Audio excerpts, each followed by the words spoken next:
Hi guys, ఈ రోజు మనం తమిళ సినిమా చూద్దాం. ఈ సినిమా పేరు వల్లమై. ఇది 2025లో రిలీజ్ అయింది. వన్ లైనర్ చెప్తే ఇంట్రెస్ట్ పోతుంది కాబట్టి డైరెక్ట్ గా సినిమాలోకి వెళ్దాం. అంతకంటే ముందు వెల్కమ్ టు కళ్ళ ముందు కదిలే చిత్రాలు. సినిమా స్టార్టింగ్ లో తండ్రి కూతురును చూపించారు. తండ్రి పేరు శరవణన్, కూతురు పేరు భూమిక. శరవణన్ ప్రేమించి పెళ్లి చేసుకున్నాడు. వీరికి కూతురు భూమిక పుట్టింది. ఇతని భార్య బావిలో నీళ్లు తోడేటప్పుడు పొరపాటుగా అందులో పడి చనిపోయింది. ఆ తర్వాత కొన్నాళ్ల పాటు ఇతనికి కూడా ఆరోగ్యం సరిగా లేకుండా పోయింది. ఇప్పుడు చెవులు కూడా వినిపించవు. ప్రస్తుతం చెవి మిషన్ యూజ్ చేస్తున్నాడు. ఏదైనా పని చేసి బతుకుతూ పాపను చదివించుకుందామని గ్రామం నుంచి చెన్నై వచ్చాడు. ఆటో వాళ్ళను రెంట్కు ఏదైనా ఇల్లు ఉంటే చూపించమని అడిగాడు. ఆ ఆటో వాళ్ళ కొన్ని చోట్లకు తీసుకెళ్తే అద్దె ఎక్కువ చెప్పారు. చివరకు తక్కువ అద్దె ఉండే చోటుకు తీసుకొచ్చాడు. అక్కడ ఉన్న గదిని చూసి అందులో దిగుతామని అన్నారు. శరవణన్కు ఉద్యోగం లేదు. అందువల్ల ఏదైనా పనుంటే చూపించమని అడిగాడు. మొదట ఈ ఆటో డ్రైవర్ పోస్టర్లు అతికించే పని చేసేవాడు. ప్రస్తుతం ఆటో కొన్న తర్వాత అదే నడుపుతున్నాడు. అందువల్ల నీకు పోస్టర్లు అతికించే పని ఇప్పిస్తాను అన్నాడు. వీళ్ళు మాట్లాడుకుంటున్న క్రమంలో పక్కింట్లో అద్దెకు ఉండే ఒక కుర్రాడు పరిగెత్తుకుంటూ వచ్చాడు. వీళ్ళను తాకుకుంటూ వెళ్తున్నాడు. ఎరా, ఎందుకురా ఇలా ఢీ కొట్టావు అని అడిగారు. నేను పక్కింట్లోనే ఉంటాను, ఇంతకీ మీరెవరు అని అడిగాడు. అతని మాటలే సరిగా లేవు. ఒక పోకిరి మాట్లాడుతున్నట్లు మాట్లాడుతున్నాడు. ఏంటండి, ఇలాంటి వాడు పక్కింట్లో ఉన్నాడా అని ఆ తండ్రి కంగారు పడ్డాడు. అప్పుడు ఆ ఆటో వాళ్ళ, మీరు ఎక్కడికి వెళ్ళినా కూడా ఇలాంటి వాడు ఒకడు ఉంటాడు, కొంచెం అడ్జస్ట్ చేసుకో అని చెప్పాడు. ఇక రాత్రి పడుకున్నారు. నాన్నను చూస్తూ కూతురు ఏమంటుందంటే, అమ్మగాని బాగుండి ఉంటే మనం ఈ ఊరికి వచ్చే వారమే కాదు కదా అంటోంది. దేవుడు ఎందుకు డాడీ మనకిలా కష్టాలు ఇస్తున్నాడు అని అంది. అప్పుడు అతడు ఒక కథ చెప్తున్నాడు. ఒక మనిషి పూల తోటలో నడుచుకుంటూ వెళ్తున్నాడట. అతడు సంతోషంగా నడుచుకుంటూ వెళ్తుంటే పక్కనే ఇంకొకరు నడుచుకుంటూ వస్తున్నారు. ఆ నడుచుకుంటూ వచ్చేది వేరెవరో కాదు, దేవుడు. ఆ దేవుడు తనతో పాటే వస్తున్నాడని సంతోషపడ్డాడు. కొంచెం దూరం వెళ్ళాక ఎడారి వచ్చింది. అప్పుడు ఆ మనిషి చాలా కష్టపడుతున్నాడు. పక్కన అతడు చూస్తే దేవుడు వస్తున్నట్లే అనిపించలేదు. అప్పుడు మనిషికి చాలా కోపం వచ్చింది. దేవుడా, మీరెందుకు ఇలా చేస్తున్నారు? పూల వనంలో ఉన్నప్పుడు నా పక్కనే నడుచుకుంటూ వచ్చారు, కానీ ఇక్కడ నేను ఒంటరిగా నడుస్తుంటే మీరు నా పక్కన లేరే అని అంటుంటాడు. అప్పుడు దేవుడు ఏమంటున్నాడంటే, కింద నడిచేది నువ్వని అనుకుంటున్నావా? యాక్చువల్ గా ఆ నడిచే కాళ్ళు నావే. నేనే నీకు బాధలు తెలియకూడదని చెప్పి నా భుజాలపై మోస్తున్నాను. నువ్వు నన్నే అనుమానపడుతూ తిడుతున్నావా? నువ్వు సంతోషంలో ఉన్నప్పుడు నీతో ఉంటానో లేదో, కానీ నువ్వు కష్టంలో ఉన్నప్పుడు తప్పకుండా నీకు తోడుంటా అని అన్నాడు. దీన్ని బట్టి నీకేమర్థమైంది అని కూతురిని అడిగితే, మనం కష్టంలో ఉన్నప్పుడే ఇంకా దేవుడు మనల్ని జాగ్రత్తగా చూసుకుంటాడని అర్థమైంది డాడీ అంది. సీన్ కట్ చేస్తే హీరోను ఆ ఆటో వల్ల తీసుకెళ్లి పోస్టర్లు అతికించే ఉద్యోగం ఇప్పించాడు. వీలైనంత త్వరగా ఒక బండి తీసుకో, ఎందుకంటే చాలా దూరం వెళ్లాల్సి ఉంటుంది అని చెప్పారు. సరే అని హీరో కూడా చెప్పాడు. ఇక పోస్టర్లు అతికించే పని స్టార్ట్ చేశాడు. కూతుర్ని స్కూల్లో చేర్పించాడు. సాయంత్రం కూతుర్ను రిసీవ్ చేసుకోవడానికి వచ్చాడు. కూతురు కొంచెం టైర్డ్ గా ఉంది. అతనికి అప్పుడు ఏమీ అర్థం కాలేదు. అప్పుడు ఆమె ఏమంటుందంటే, డాడీ, యూరిన్ కు వెళ్లే చోట నొప్పి పెడుతోంది, అంతేకాదు మూత్రం పోస్తుంటే బ్లడ్ పడుతోంది అని చెప్పింది. ఒకవేళ కూతురు పెద్దదైందేమో అని అనుకున్నాడు. సరే కూర్చో అని చెప్పి నేరుగా హాస్పిటల్ కు తీసుకెళ్లాడు. నా కూతురు పెద్దదైనట్లుంది, ఇంట్లో లేడీస్ లేరు, అందువల్ల హాస్పిటల్ కు తీసుకొచ్చా అని చెప్పాడు. సరే నేను చెక్ చేస్తా అని డాక్టర్ చెప్పింది. ఆ పాపను పక్కకు తీసుకెళ్లింది. చెక్ చేసిన తర్వాత డాక్టర్ హీరో దగ్గరకు వచ్చింది. అప్పుడు డాక్టర్ కొంచెం కంగారు పడినట్లు అనిపించింది. ఏమైంది అని అతడు అడిగాడు. మేము ఇంకొన్ని టెస్టులు చేయాలి, చేసిన తర్వాత చెప్తామని ఆ పాపను టెస్టుల కోసం తీసుకెళ్లారు. ఎందుకోసం ఇంకా టెస్టులు చేస్తున్నారు, అసలు ఏం జరిగింది అని హీరో చాలా కన్ఫ్యూజ్ అవుతున్నాడు. అన్ని చెకప్లు అయిన తర్వాత అమ్మాయిని తీసుకొచ్చారు. నువ్వు బయట వెయిట్ చేయమ్మా, నేను మీ డాడీతో మాట్లాడాలి అని డాక్టర్ చెప్పింది. అప్పుడు ఆ అమ్మాయి బయట కూర్చుంది. డాక్టర్ ఏం చెప్తుందంటే, మీరు అనుకున్నట్లు మీ అమ్మాయి పెద్దది కాలేదు, కానీ రేప్ అటెంప్ట్ జరిగిందని చెప్పింది. ఆ విషయం మీ కూతురుకే తెలియదు, ఎవరో మత్తు మంది ఇచ్చి చేసినట్లు చెప్తోంది. ఆ మాటలు వినగానే ఇతడు షాక్ అయిపోయాడు. అయితే పోలీస్ కంప్లైంట్ ఇస్తా అన్నాడు. అప్పుడు డాక్టర్, మీ కూతురికి ఇలా జరిగిందని తెలియగానే మీ మానసిక స్థితి ఎలా ఉంటుందో నేను అర్థం చేసుకోగలను, కానీ పోలీసుల దగ్గరకు వెళ్ళడం నన్ను అడిగితే వేస్టే. వాళ్ళు నిందితుడిని అసలు పట్టుకోనే లేరు. విచారణ అనే పేరుతో మిమ్మల్ని ప్రశ్నల మీద ప్రశ్నలు అడుగుతారు. మీరు మీ కూతురు చాలా ఇబ్బంది పడతారు. అంతేకాదు మీ కూతురికి ఇలా జరిగిందన్న విషయం అందరికీ తెలుస్తుంది. భవిష్యత్తుపై అది ప్రభావం చూపిస్తుందని చెప్పింది. అందుకోసం ఆ దుర్మార్గుణ్ణి వదిలిపెడతానా అని ఆ తండ్రి అన్నాడు. ఇదిగో చూడండి, రోడ్డుపై చాలా పిచ్చి కుక్కలుంటాయి. ఆ కుక్కలు కరిస్తే ఇంజెక్షన్ వేసుకుని మనం పోవట్లేదా?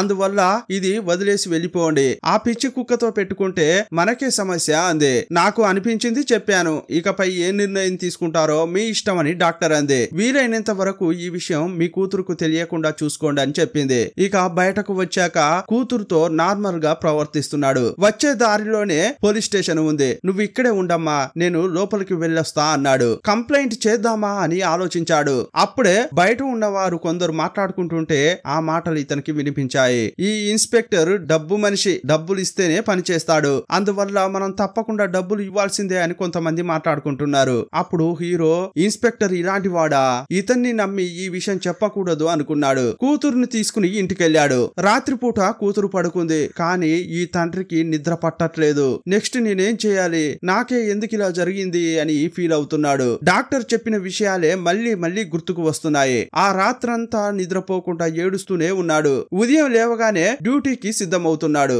అప్పుడు కూతురు ముందుకు వచ్చి, వాణ్ణి ఏం చేద్దాం నానా అని అంది. ఎవరమ్మా అని తెలియనట్లు అడిగాడు. నాతో తప్పుగా నడుచుకున్న వాణి గురించి నాన్న అంది. ఈ విషయం నీకెలా తెలుసు అని అన్నాడు. డాక్టర్ మీతో చెప్పేదంతా నేను విన్నా అంది. ఈ అమ్మాయి యాక్చువల్ గా బయటే కూర్చుంది, కానీ నర్సు చాలా సార్లు లోపలికి వెళ్లి బయటకు వచ్చేది. అప్పుడే ఈ అమ్మాయికి అంతా వినిపించింది. నాతో తప్పుగా నడుచుకున్నది పిచ్చి కుక్కయే ఉండొచ్చు, కానీ ఆ పిచ్చి కుక్కను ఊరికే ఎలా వదిలిపెడతాను డాడీ? అది ఇంకా ఎవరైనా ఆ అమ్మాయితో ఇలాగే ప్రవర్తిస్తే ఏమయ్యేది? తప్పకుండా ఆ కుక్కకు శిక్ష పడేలా చేయాలి అని అంటోంది. రాత్రి నాకు అసలు నిద్రే పట్టలేదు, కానీ నేను నిద్రపోకుండా ఉంటే మీరు ఇంకా బాధపడతారు, అందువల్ల నిద్రపోతున్నట్లు నటించా అని అంది. ఆ తర్వాత ఇద్దరూ కలిసి పోస్టర్లు అతికించడానికి వెళ్లారు. అప్పుడు అమ్మాయి అక్కడ కూర్చుని ఉంది. ఈ అమ్మాయి ఒక్కతే ఉందని అక్కడికి వచ్చిన ఒక కానిస్టేబుల్ అనుకున్నాడు. ఏంటమ్మా ఒంటరిగా ఉన్నావు అని అడుగుతుంటే వాళ్ళ నాన్న వచ్చాడు. లేదు సార్, నేను పక్కనే ఉన్నా అని హీరో అన్నాడు. ఈ కానిస్టేబుల్ విచారించి పంపించేద్దామని అనుకుంటున్న క్రమంలో అటువైపు ఇన్స్పెక్టర్ వచ్చాడు. వాళ్ళిద్దరితో ఏం మాట్లాడుతున్నావయ్యా, మొదట స్టేషన్ కి తీసుకురా అన్నాడు. అయ్యో, అతడు వేరే చూసాడా, అతడు డిఫరెంట్ మనిషి, మీరిద్దరు స్టేషన్ కు రండి అని తీసుకెళ్లాడు. స్టేషన్ కు వెళ్ళాక అక్కడున్న వాళ్ళతో ఇన్స్పెక్టర్ చాలా కోపంగా మాట్లాడుతున్నాడు. అతడు ఏదో ముఖ్యమైన విచారణలో ఉన్నాడు, అందువల్ల ఆ ఇద్దరు ఎవరో విచారించి పంపించు అని కానిస్టేబుల్ కు చెప్పాడు. అతడు వేరే కేసులో ఉండడం వల్ల మిమ్మల్ని విచారించి పంపించమని అన్నాడు. త్వరగా వెళ్ళండి అని కానిస్టేబుల్ పంపించాడు. ఆ అమ్మాయికి ఈ సంఘటన ఎప్పుడు జరిగిందో అసలు గుర్తే లేదు. 2 రోజుల్లోనే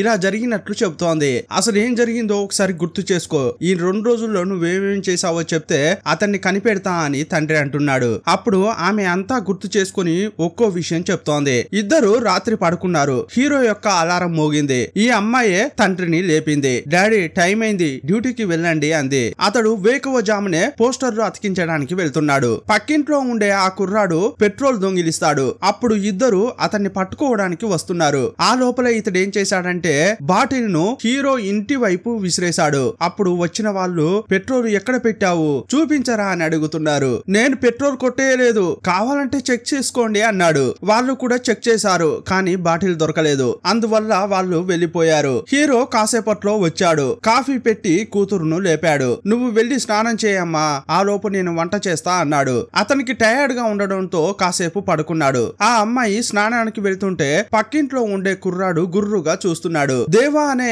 ఈ కుర్రాడు కూడా చేసే ఛాన్స్ ఉందని అనుమానపడుతున్నారు. ఆ పాప స్నానం చేసి వచ్చేసరికి నాన్న నిద్రపోతున్నాడు. డాడీ టైర్డ్ గా ఉన్నాడేమో అని అతన్ని లేపకుండా ఈమెనే వంట చేసింది. ఆ తర్వాత నాన్నను లేపింది. వంట నువ్వే చేసావా, ఎందుకమ్మా అలా చేసావు, నన్ను లేపితే నేను చేసేవాణ్ణి కదా అంటున్నాడు. ఆ తర్వాత కూతుర్ను స్కూల్ దగ్గర వదిలిపెట్టాడు. స్కూల్ దగ్గర బ్యానర్లు పెట్టారు. గెస్ట్ చక్రవర్తి అనే అతడు వస్తున్నట్లు అందులో ఉంది. ఇతడెవరు అని తండ్రి అడిగితే, మా స్కూల్ కు ఇతడు చీఫ్ గెస్ట్ గా రాబోతున్నాడు డాడీ.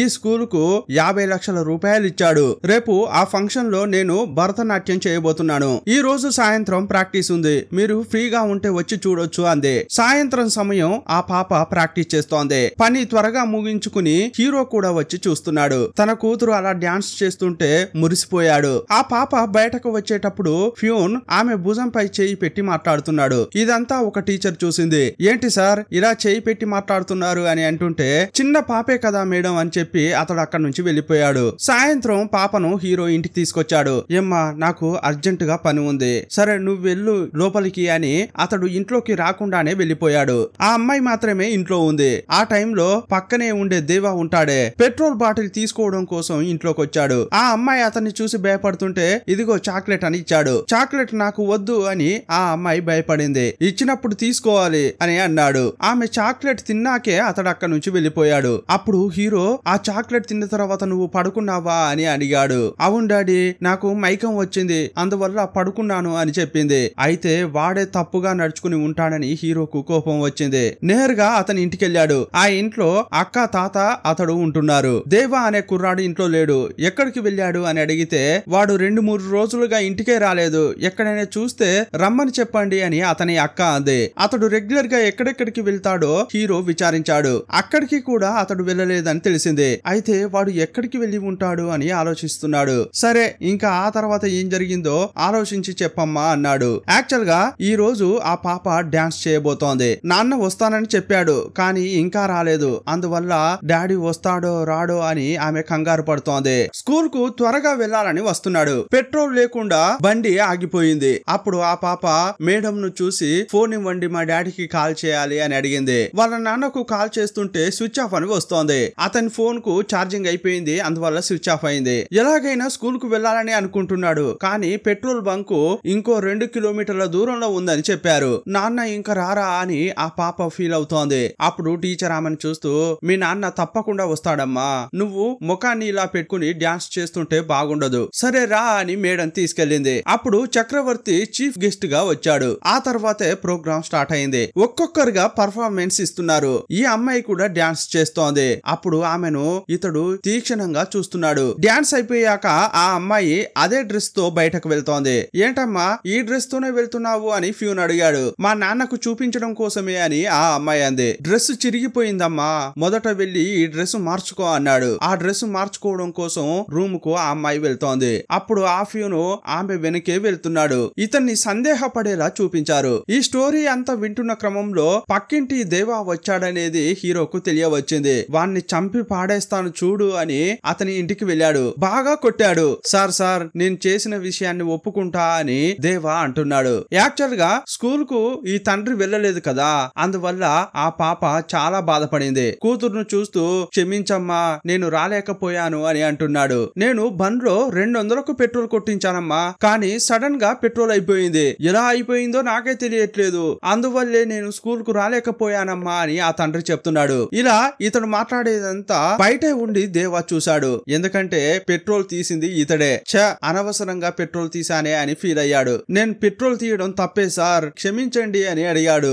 ఏంటి వీడు పెట్రోల్ గురించి మాట్లాడుతున్నాడు, అయితే అమ్మాయిని వీడేం చేయలేదన్నమాట అని అనుకున్నాడు. ఇక ఆ తర్వాత ఏం జరిగిందనేది ఆ అమ్మాయి చెప్తోంది. ఫ్యూన్ ఆమె వెనకే వస్తున్నాడు కదా, ఆ ఫ్యూన్ ను హెడ్ మాస్టర్ పిలుస్తున్నట్లు ఒక టీచర్ చెప్పింది. అందువల్ల అతడు అక్కడి నుంచి వెళ్తున్నాడు. ఈ అమ్మాయి ఏదైనా రూమ్ లోకి వెళ్దామని చూస్తే తలుపులు వేసి ఉన్నాయి. ఇప్పుడేం చేద్దాం అని ఆలోచిస్తోంది. అప్పుడు ఆమెను చూసిన కారు డ్రైవర్, ఏంటమ్మా ఏం వెతుకుతున్నావు అని అడిగాడు. డ్రెస్ మార్చుకోవాలండి, కానీ రూమ్ క్లోజ్ అయి ఉంది అని అంది. ఈ కారు ఖాళీగానే ఉంది, ఇందులో డ్రెస్ మార్చుకో అని చెప్పాడు. అప్పుడు ఆ అమ్మాయి చక్రవర్తి యొక్క కారులోకి వెళ్లి డ్రెస్ మార్చుకుంది. ఇప్పుడు ఫ్యూను చేతికి వాచ్ పెట్టుకుని నడుచుకుంటూ వస్తున్నాడు. సడన్ గా ఒకడొచ్చి ఢీ కొట్టడంతో వాచ్ కింద పడింది. హలో చూసుకుంటూ వెళ్ళవా అని అతన్ని తిట్టాడు. కింద పడిన వాచ్ ని తీసుకుంటున్నాడు. అదే టైంలో ఆ అమ్మాయి కారు నుంచి దిగుతూ వస్తోంది. ఈ అమ్మాయి ఏంటి చక్రవర్తి కారు నుంచి దిగుతోంది అని అతడు అనుకుంటున్నాడు. ఒకవేళ ఇదంతా చక్రవర్తే చేసి ఉంటాడేమో అని హీరో అంటున్నాడు. అప్పుడు ఆమె, అతనికి మీ వయసు ఉంటుంది డాడీ అని అంది. నా వయసులో ఉన్న వాళ్ళంతా నాలాగే ఉంటారని చెప్పలేమమ్మా అని అన్నాడు. డాడీ అతడు 50 లక్షలు విరాళంగా ఇచ్చాడు డాడీ, అలాంటి మంచి మనిషి ఇలా చేస్తాడా అని అంది. ఇదిగో చూడమ్మా, అంతా కూడా మంచివాడిగా వేషం వేసుకుంటారు, కానీ ఏదైనా చేయడానికి వెనకాడరు, మనం ఎవరిని నమ్మకూడదు అని అన్నాడు. చక్రవర్తే ఇది చేసి ఉంటాడంటే అతన్ని మనం ఏదైనా చేయాలి డాడీ, ఇంతకీ ఏం చేద్దామని ఆలోచిస్తున్నారు. ఆ అమ్మాయి కారులోకి వెళ్ళింది కదా, అప్పుడు కరెక్ట్ గా టైం ఎంతో ఆమెకు గుర్తులేదు. అందువల్ల ఫ్యూన్ ను కలిసి మాట్లాడదామని వెళ్లారు. మా అమ్మాయి డ్రెస్ మార్చుకోవడం కోసం ఆ కారులోకి ఎప్పుడు వెళ్ళింది, ఆ టైం మీకు గుర్తుందా అని హీరో అడిగాడు. ఆ విషయం మీకెందుకు అని అడిగాడు. ఊరికే అడుగుతున్నాను చెప్పండి అని హీరో అన్నాడు. అప్పుడు ఆ ఫ్యూన్ ఒక్క నిమిషం అని లోపలికి వెళ్ళాడు. పగిలిపోయిన వాచ్ ను తీసుకుని ఇక్కడికి వచ్చాడు. సార్ అప్పుడు నేను నడుచుకుంటూ వచ్చేటప్పుడు ఒకడు నన్ను ఢీకొట్టాడు. వాచ్ కింద పడి పగిలిపోయింది. పగిలిపోగానే వాచ్ ఆగిపోయింది. 5:30కు ఆగిపోయింది సార్ అని చెప్పాడు. పాప 5:15కు ఆ కారు ఎక్కే ఛాన్స్ ఉంది అని అన్నాడు. ఇంతకీ విషయం ఏంటి సార్ నాకు చెప్పండి, నాకు కూడా ఆడపిల్లలు ఉన్నారు సార్, ఏం జరిగిందో చెప్పండి అని అడుగుతున్నాడు. కానీ హీరో ఏమీ చెప్పకుండా వెళ్ళిపోయాడు. ఆ రోజు డాక్టర్ ఈ పాపను పూర్తిగా చెక్ చేసింది. ఎగ్జాక్ట్ గా ఆ టైం ఏంటో ఆమెకు తెలిసే ఛాన్స్ ఉంది. అందువల్ల వెళ్లి అడుగుదామని హాస్పిటల్ కు వెళ్లారు. అప్పుడు ఆమె అమ్మాయి ముందు ఎలా చెప్పాలా అని సంకోచిస్తోంది. నా కూతురుకు అంతా తెలుసు, మీరు చెప్పండి అని హీరో అన్నాడు. అప్పుడు ఆమె కరెక్ట్ టైం ఏంటో చెప్పింది. 5 నుంచి 6 గంటల మధ్యనే అదంతా జరగడానికి ఛాన్స్ ఉందని ఆ డాక్టర్ చెప్పింది. 2 రోజుల క్రితం జరిగిందని చెప్పింది. దీన్ని బట్టి చూస్తే ఇదంతా కూడా దేవా చేసే ఛాన్సే లేదు. ఏదైనా జరిగి ఉంటే కారు లోపలే ఆ చక్రవర్తి ఏదైనా చేసి ఉంటాడని హీరో అనుకున్నాడు. హీరో మళ్ళీ ఫ్యూన్ దగ్గరికి వెళ్ళాడు. చక్రవర్తి ఇంటి అడ్రస్ ఇస్తారా అని అడిగాడు. సార్ చక్రవర్తి లాంటి ధనవంతులు ఒక ఇంట్లో ఉండరు సార్, వారికంటూ చాలా ఇల్లు ఉంటాయి. సరే నేను చూసుకుంటా అని హీరో వెళ్ళబోతున్నాడు. అప్పుడే ఫ్యూన్ కు ఒక విషయం గుర్తుకొచ్చింది. యాక్చువల్ గా చక్రవర్తికి డ్రైవర్ గా ఒక అతడు ఉన్నాడే, అతడు ఈ ఫ్యూను ఇంతకు ముందు మాట్లాడుకున్నారు. చక్రవర్తి గురించి నాకు బాగా తెలుసు, 30 ఏళ్లుగా అతని దగ్గర నేను పనిచేస్తున్నా అని ఆ డ్రైవర్ చెప్పాడు. అప్పుడు ఫ్యూన్ సార్ మీరు ఆ డ్రైవర్ ను కలవండి, చక్రవర్తి గురించి అతనికి బాగా తెలుసు, అతని దగ్గరికి వెళ్తే మీకు చాలా వివరాలు తెలుస్తాయి అని చెప్పాడు. ఆ తర్వాత హీరో ఇంటికి వచ్చాడు. ఒకవేళ చక్రవర్తి ఇదంతా చేశాడని తేలితే అతన్ని ఏం చేద్దామని కూతురుని అడిగాడు. అలాంటి వాణ్ణి తప్పకుండా చంపాలి అని ఆ పాప అంది. మరుసటి రోజు ఈ పాప స్కూల్ కు వచ్చినప్పుడు చక్రవర్తి కారు అటువైపుగా వెళ్తోంది. ఇది చూసి ఆ పాపకు చాలా భయం వేసింది. టీచర్ యొక్క ఫోన్ తీసుకుని వెంటనే వాళ్ళ నాన్నకు కాల్ చేసింది. నాన్న చక్రవర్తి కారు ఇటువైపుగా వెళ్ళింది, నాకు చాలా భయంగా ఉంది అని చెప్పింది. నువ్వేం భయపడకమ్మా, మొదట నువ్వు వెళ్ళి వాటర్ తాగు అన్నాడు. వెంటనే వాటర్ బాటిల్ తీసి తాగింది. తనకేమైనా అవుతుందా అని మళ్ళీ భయపడుతోంది. నువ్వేం భయపడకమ్మా, నీకు డాడీ ఉన్నాడు కదా అని ఓదార్చాడు.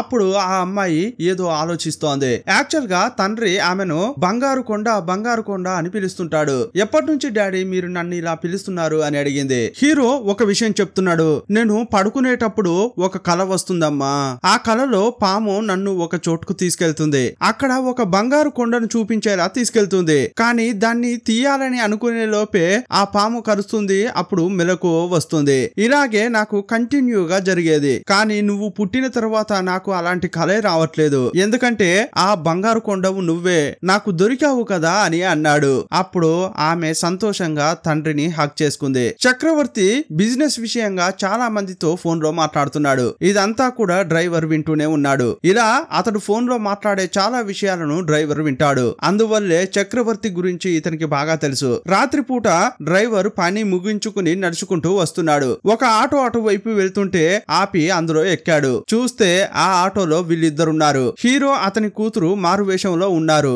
ఇతన్ని లాక్ చేశారు. చక్రవర్తి అనేవాడు ఎలాంటి వాడు అని అడిగారు. ఆ చక్రవర్తి చేసే పనులను చూస్తే ఏదో ఒక రోజు వాణ్ణి ఎవరో ఏదో చేస్తారని అనుకున్నాను. ఇప్పుడు అతని గురించి మీరు విచారిస్తున్నారు. అతడు చాలా చెడ్డవాడు, చాలా ఇల్లీగల్ పనులు చేస్తున్నాడు. తాను మంచివాడని చూపించుకోవడం కోసమే ఇలా సమాజ సేవ చేస్తున్నట్లు చెప్పాడు. అంతేకాదు అమ్మాయిల విషయంలో అతడు చాలా వీక్ అని అన్నాడు. దీన్ని బట్టి చూస్తే చక్రవర్తి చెడ్డవాడనేది వీళ్ళకి తెలియవచ్చింది. చక్రవర్తి గురించి మేము ఇలా విచారించామని అతనికి ఎట్టి పరిస్థితుల్లో చెప్పకూడదు. ఒకవేళ చెప్పావనుకో నిన్నేం చేస్తామో మాకే తెలియదు అని హీరో అన్నాడు. అప్పుడు ఆ డ్రైవర్ మీరెవరో నాకు తెలిసిపోయిందే అంటున్నాడు. ఈ అమ్మాయి ద్వారా అతడు వీళ్ళెవరనేది కనిపెట్టాడు. ఆ చక్రవర్తి ఏం చేశాడో నేను అర్థం చేసుకోగలను. అతనికి ఏ ఏరియాలో ఒక గెస్ట్ హౌస్ ఉంది. అక్కడికి వారానికి ఒక్క రోజు మాత్రం వెళ్తాడు. ఎందుకు వెళ్తాడనేది మాత్రం నాకు తెలియదు. అక్కడికి వెళ్లి మీరు అతన్ని ఏమైనా చేయాలనుకుంటే అక్కడే చేయొచ్చు అని చెప్పాడు. మరి చక్రవర్తి చెడ్డవాడని తెలిసింది కదా,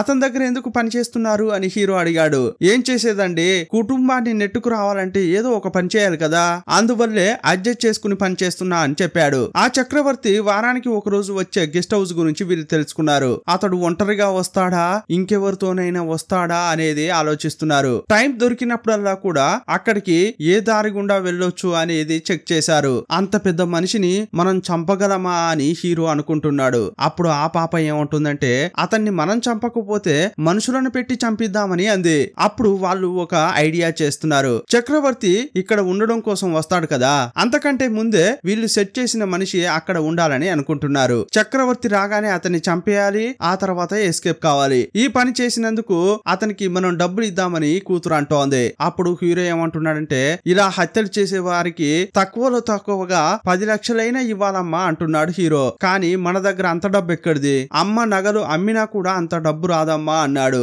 ఇప్పుడు హీరో ఇంకో చోట పోస్టర్స్ అతికిస్తున్నాడు. కానిస్టేబుల్ అటువైపు వచ్చాడు.